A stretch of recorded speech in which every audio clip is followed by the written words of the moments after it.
Assalamualaikum warahmatullahi wabarakatuh. Welcome back to the channel. Kembali lagi dengan Umi Tesya dalam mata pelajaran Pendidikan Pancasila dan Kewarganegaraan. Oke, minggu kemarin kita sudah membahas tentang Pancasila sebagai dasar negara dan pandangan hidup bangsa bagian 1, dan minggu ini kita akan lanjut ke bagian 2. Oke, siap masuk materinya? Kita saksikan ya. Untuk mengingatkan kembali, perhatikan sila-sila pada dasar negara kita. Oke, Pancasila yang pertama, ketuhanan yang Maha Esa. 2, kemanusiaan yang adil dan beradab. 3, persatuan Indonesia. 4, kerakyatan yang dipimpin oleh hikmat kebijaksanaan dalam permusyawaratan perwakilan. 5, keadilan sosial bagi seluruh rakyat Indonesia. Nah, setelah membaca Pancasila tadi, pertanyaannya, mengapa sih bangsa Indonesia itu memilih Pancasila sebagai dasar negaranya dan pandangan hidup bangsa? Bagaimana sebenarnya kedudukan Pancasila bagi bangsa Indonesia?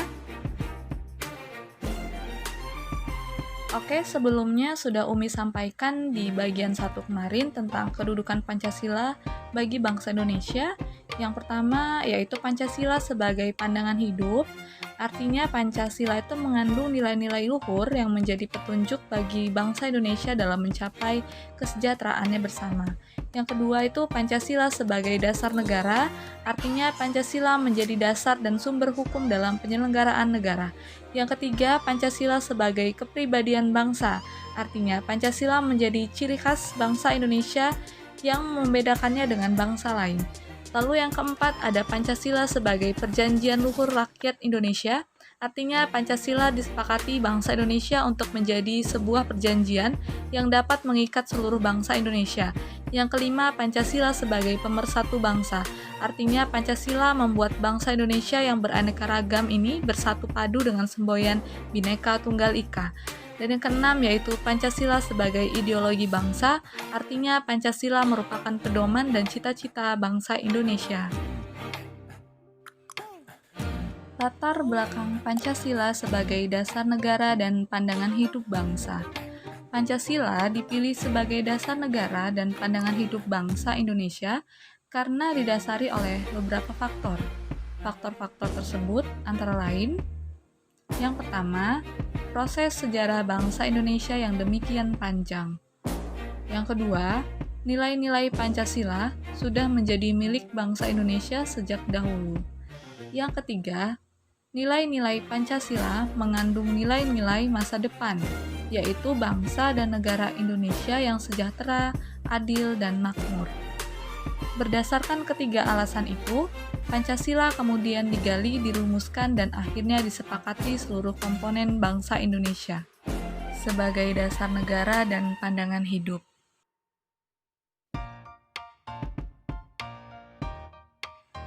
Sejarah kelahiran Pancasila sebagai dasar negara dan pandangan hidup bangsa. Sebenarnya, sejarah kelahiran Pancasila sudah dimulai sejak adanya bangsa Indonesia. Namun, secara formal, sejarah kelahiran Pancasila dimulai sejak tahun 1945 yang diawali dengan pembentukan Badan Penyelidik Usaha-Usaha Persiapan Kemerdekaan Indonesia atau BPUPKI. BPUPKI sendiri dibentuk oleh Jepang pada tanggal 29 April 1945. Kemudian, anggota BPUPKI dilantik pada tanggal 28 Mei 1945 dan bekerja sejak tanggal 29 Mei 1945. Oke, Umi ulas kembali materi kelas 7 tentang tanggal sidang BPUPKI dan PPKI. Sidang 1 BPUPKI yaitu pada tanggal 29 Mei sampai 1 Juni 1945. Sidang kedua BPUPKI yaitu pada tanggal 10 sampai 17 Juli 1945 dan sidang PPKI tanggal 18 Agustus 1945. Nah, ini adalah suasana sidang BPUPKI dan PPKI.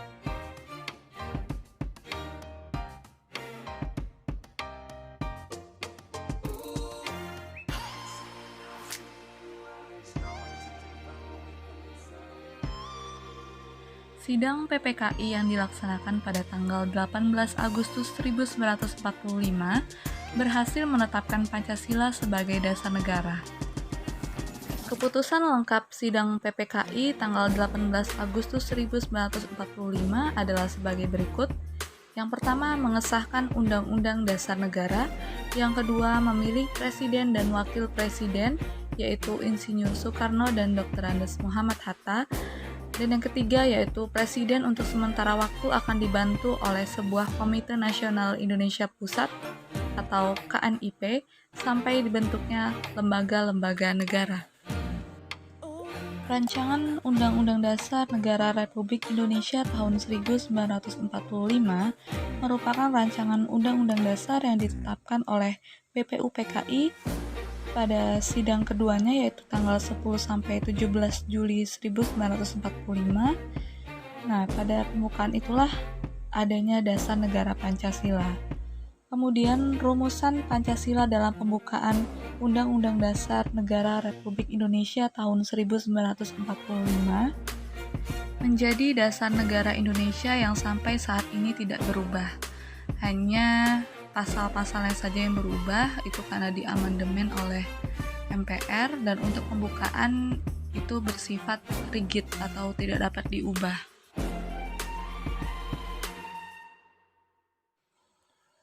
Oke, kita lanjut ke makna Pancasila sebagai dasar negara dan pandangan hidup bangsa. Pancasila mempunyai makna yang penting bagi bangsa Indonesia. Berikut beberapa makna Pancasila. Pancasila sebagai dasar negara memiliki arti bahwa nilai-nilai luhur Pancasila menjadi dasar dalam penyelenggaraan Negara Kesatuan Republik Indonesia. Sebagai dasar negara, Pancasila memiliki dua makna. A. Pancasila sebagai asas kerohanian yang meliputi suasana kebatinan atau cita-cita hukum nasional. B. Pancasila menjadi sumber dari segala sumber hukum atau sebagai sumber tertib hukum di Indonesia.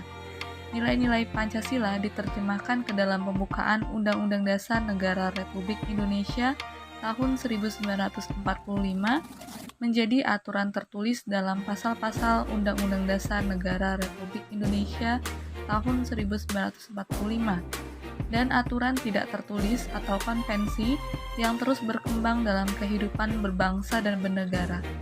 Semua aturan hukum yang mengatur penyelenggaraan negara Indonesia harus sesuai dengan nilai-nilai Pancasila. 2. Pancasila sebagai pandangan hidup bangsa. Pancasila sebagai pandangan hidup bangsa Indonesia berarti nilai-nilai Pancasila menjadi petunjuk arah dalam hidup sehari-hari bangsa dan negara Indonesia. Pancasila sebagai pandangan hidup mengandung norma-norma dasar yang berfungsi sebagai cita-cita bangsa Indonesia.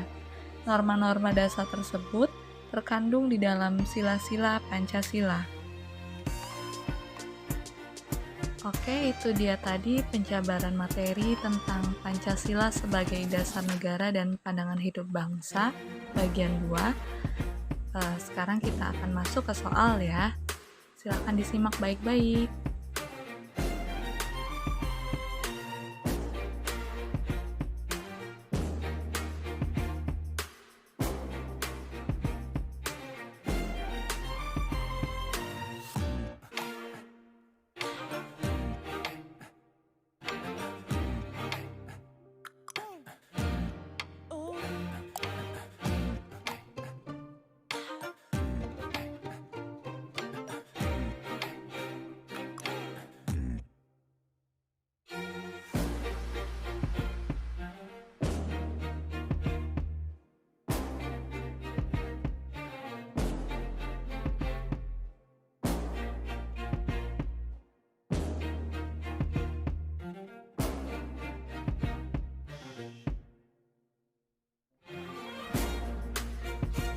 Terima kasih telah menyaksikan materi dari Umi.